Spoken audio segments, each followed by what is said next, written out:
भक्ति करते हो और भक्ति नहीं करते हो तो चारों युग भी जीवित रहना कोई यूज नहीं इस जीवन का। फिर क्या बताते हैं, सतगुरु साहेब एक है दूजा भरम विरोधे। अब गरीबदास जी स्पष्ट कर रहे हैं कि सतगुरु और परमात्मा एक ही होते हैं, और दूसरा उसमें कोई समझता है तो उसकी अपनी बुद्धि के सत्र में कमजोरी है। सतगुरु साहेब एक है ये दूजा भरम विरोधे, बिन सतगुरु सूझे नहीं चाहे पढ़ो 18 बोधे। बिन सतगुरु के आप चाहे वेद पढ़ो 18 बोध पढ़ो, कितना ही ज्ञान ग्रहण करो, आपको कुछ भी समझ नहीं आएगा।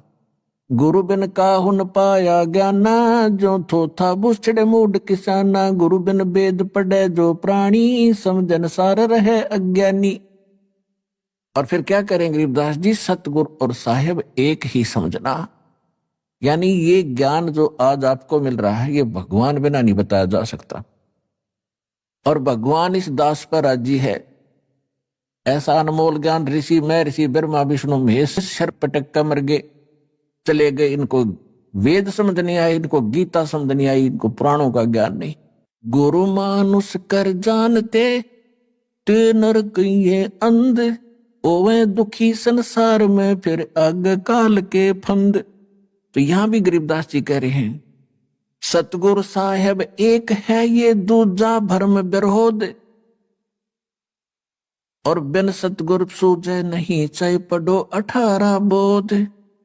गल घोटा गुरुआ घने ये फांसी दे अड़ाए, और 12 तिलक बना के फिर जमपुर दे धकाए। अब क्या बता रहे हैं गरीबदास जी कि ये झूठे गुरु, ये गल घोटा गुरु घने कह देते हैं गुरु बदलना नहीं चाहिए, और गुरु का पद प्राप्त करके ये कोरा नकली ज्ञान देते हैं, उनके विषय में कहते हैं गल घोटा गुरु गणे, और ये फांसी दे अड़ाए।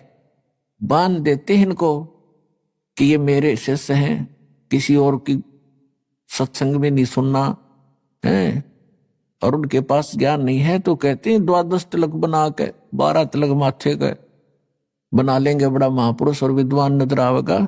और कहते हैं फिर काल के लोक में धक्का दे देते तुमको गलत साधना करवा के। अब क्या बताते हैं, झूठे गुरु का नाक ले और फिर श्रवण और नैने, सतगुरु बोले साख ये दूर कर फोकट फेन। अब यहां गरीबदास जी थोड़ा सा सतर्क कर रहे हैं और दम